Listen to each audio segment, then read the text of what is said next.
0.2 is on evaluating radical expressions. These are radicals. Some of you may have learned these as just square roots, but they aren't just used for square roots. They're actually even used for things like this that are third roots. We can even do it for fourth roots and fifth roots or nth roots, meaning any number of roots or any kind of root we want to figure out. Radicals are these little symbols like that. And it's the only place in math where you'll ever find an invisible 2. Everything in math is practically an invisible 1. How many x's are here? There's one x, right? How many factors are here? There's one invisible factor. But in math, there's invisible 1s everywhere except for the square root symbol. When you see the square root symbol, it's an invisible 2. That's why I wrote that out there. This means the nth root. This means the square root are 2 factors. It's the only thing that's there. That's like that. What you're going to have to do is you're going to have to learn how to simplify radicals. That means I'm going to have to learn how to simplify or make this smaller for the square root of 20. And the way that we're going to do it is the same exact way that we're going to do for the third root and fourth root or anything that is bigger. So the way I explain this works for any method. It says this in our notes. In order to break out of the radical, you need groups with n identical factors. You're going to factor the coefficients inside radicals into smaller parts. Only one factor breaks out of the radical per group of n factors inside the radical. I know that that sounds complicated, but it's a really simple process. What this means is when you're doing number 3 and you're trying to find, hang on one second as I switch over to the pin color to red, as you're trying to find the square root of 20, that invisible 2 means you have to have 2 factors of something in order for it to come out of that radical symbol. I'm going to recommend that you factor the coefficients into smaller parts. How do you do that? You learned this as a factor tree. 20 breaks down into 2 times 10. If you said 4 times 5, you could do it that way as well. Does 10 break down? 2 times 5. And so if I think about the square root of 20, it is the same thing as 2 times 2 times 5. Those are equivalents.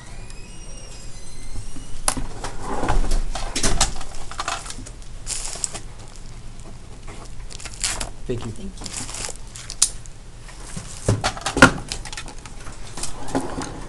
And so now, only one factor breaks out of the radical symbol per group of n factors. What that means is this. Since this is a square root, do you have 2 factors of something? I have 2 factors of 2. I circle both of them. Only one factor breaks out of the radical. So when I have a pair or a square root, I'm going to pull out 2 things. If it was a cube root, you need 3 factors for it to break out of the radical. If it was a fourth root, you'd pull out 4. You'd have to circle 4 things. And then when it pops out, there's only a 1, 2 outside of that radical symbol. Does the 5 have a pair? Are there 2 factors of 5? If not, then what your final answer looks like is this, 2 root 5. It is the same thing as the square root of 20. Square root of 20 simplifies to 2 root 5. That's how it works. Fairly simple. If you see number 4, break it down. What does root 63 break down to? If you know, what 2 numbers would you use? Go ahead and say it out loud. 9 and 7. Do any of those other factors break down further? To what? Since we're taking a square root, That 2 means we have to have 2 factors for it to break out of the radical symbol. You could rewrite it, or you can go, hey, I have 2 of these. And something's going to pop out. Do you know what pops out? 3. Does this have a partner? Is there a 2 of the 7s left inside the radical? Then it stays there. Number 4, our answer is 3 root 7. Let's pause right there and say, are there any questions? Anything here that doesn't make sense to you?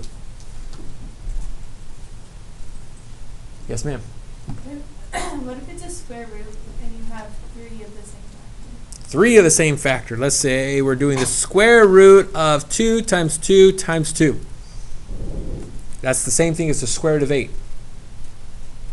And if you have it with like another factor as well, like 2 times 2 times 2 times like 6. Let's do 3. Okay? I have a pair. What breaks out? The 2. What happens with the 2 and the 3? We put it back together.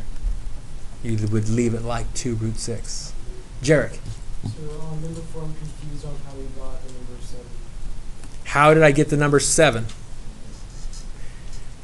When I break 63 up into smaller parts, 7 times 9 is 63. And I can break the 9 up, and as soon as you break it up into smaller parts, you don't use it anymore. The 63 I don't use anymore. The 9 I broke up, I don't use it anymore. 3 times 3 is 9 times 7 is 63. It's the original number. So when you think about it, this is the same thing as 3 times 7. You have to have the 7, otherwise this would not multiply to equal 63. As you break it apart, every piece has to be used. It doesn't disappear. I'm hoping that answers your question. Number 3 and number 4 are your first 2 examples from your homework. And so you're going to have, these are your basics. But these do not have any variables in them. So I chose number 7 and number 9 to do as well, because these have coefficients and they have variables as well. And if you understood what we did with the numbers or the coefficients, you should be able to do 7 and 9 equally as well. Let me walk you through it. If I was to do number 7, I can break down the 50 into numbers. Something times something is 50. Give me 2 numbers that multiply to be 50. Go ahead. 2 and 25. 2 and 25. You could have also said 5 and 10. But no matter what you do, you break it down further. I still don't see any pairs. What else breaks down here? 5 and 5. Now I usually don't rewrite anything. I usually will just do what you see here. And then for the m to the third, I'm going to write m times m times m, because we have 3 factors of m that are multiplying each other. I usually skip this step, but I wanted to show it to you because this is the first time we did one with variables. This is the same thing as 2 times 5 times 5 times m times m times m, and there's one other variable there called n. And the rule that we talked about before still applies here. This is a square root. We need 2 factors to break out of the radical symbol. Do I have 2 of the 2's? Nope. It stays there. Do I have 2 5's? Circle it. How many 5's break out? Only 1 5 breaks out. For every pair, only 1 of those break out. Do you have a pair of m's? 1 m breaks out. Does this m have a partner? Can I use the n to make it a partner? No, they are not the same. So as we asked before, what do you do with things when they don't break out? You put them back together. The answer for number 7 is 5m, 5 times m times the square root of 2mn. That's what it simplifies to. And as you do more of these problems, you're going to start to see that there might be a shortcut you'll figure out. And I mentioned it in this paragraph. If you wrote it down and you don't see it yet, you just need to do more problems, and then you'll start to recognize what you wrote down in that paragraph. Let's try number 9. 225. I don't know what that breaks down to, but maybe it's so big that I'll use a calculator for it.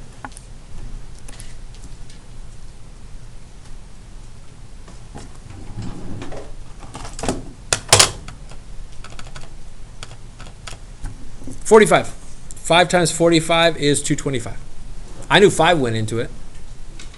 And now I can break this down even further.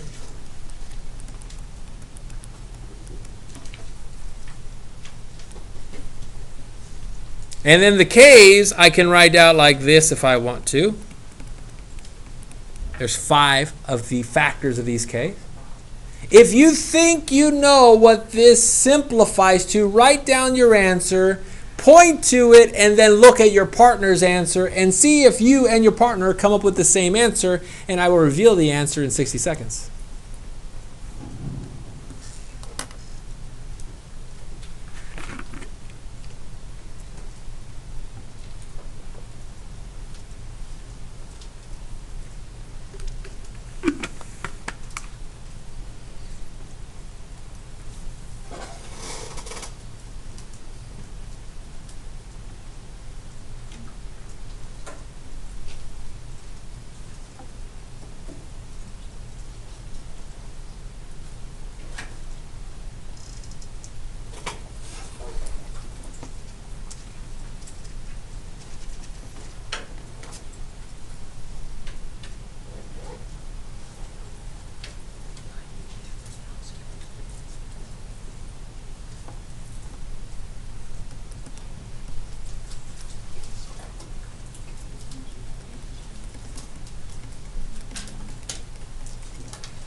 I'm going to start circling things. I'm going to start circling any squares or pairs of squares.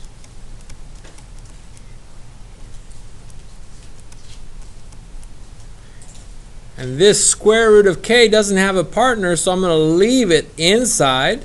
And then I'm going to look at what's outside, and it's all multiply out here. It's all multiply. So how do I write that in simplest form? 5 times 3 is 15.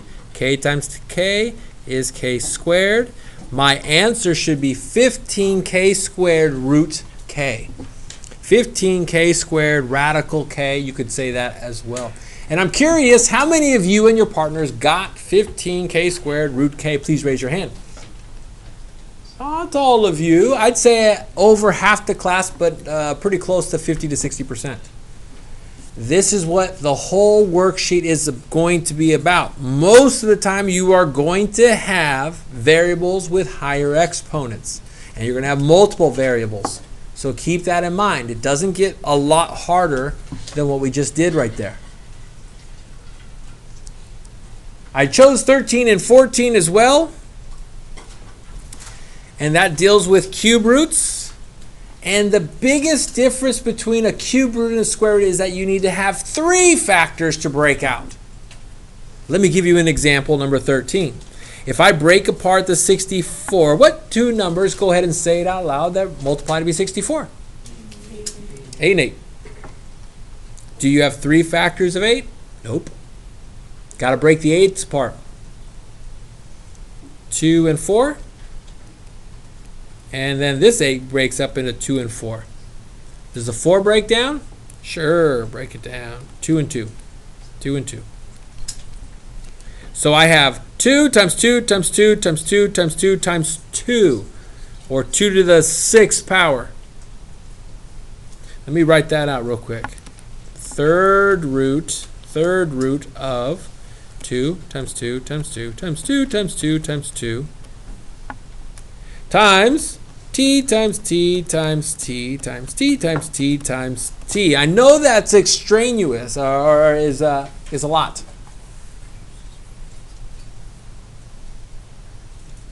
What does that third radical, that 3, it's the cube root, means you have to have 3 factors. So when I look for these, I'm not looking for pairs anymore, I'm looking for triplets.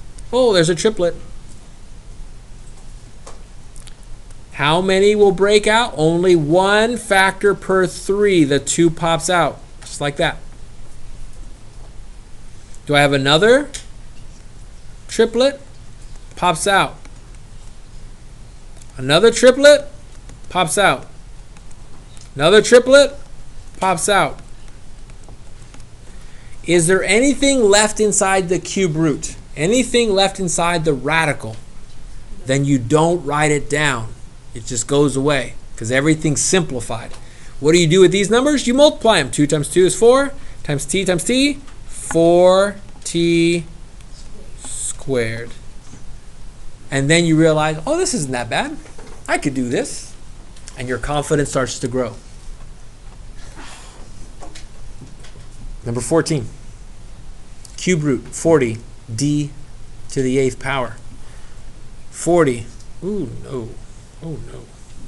40 breaks down into 4 times 10. 2 times 5.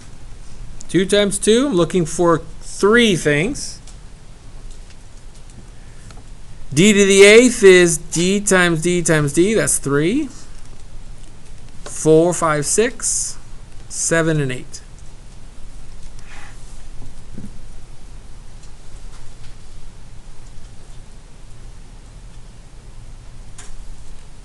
So then I look. I'm looking for 3 factors. Do I have 3 factors of 2?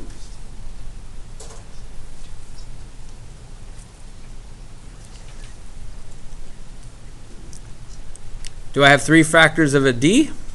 One of those pops out. Ooh, another triplet. There's 2 triplets. So d to the 2nd power breaks out.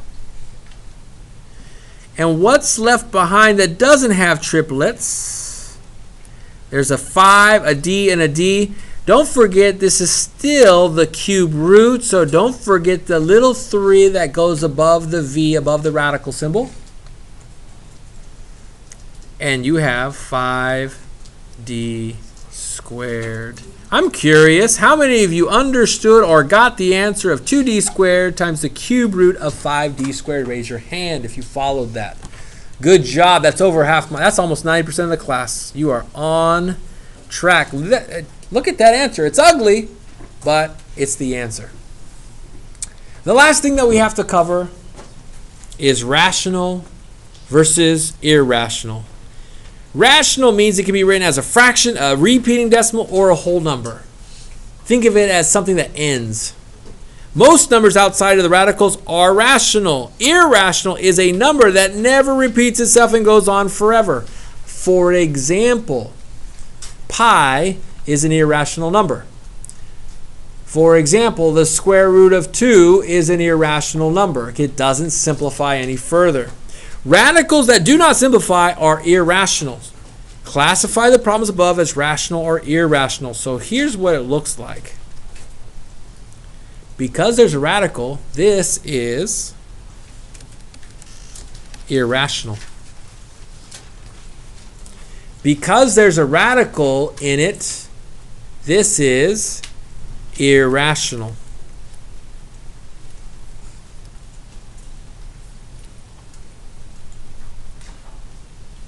If you look at 7 and 9, because there's a radical in it, we're going to assume all variables are positive, that this is irrational, because we don't know anything about the domain of the variables.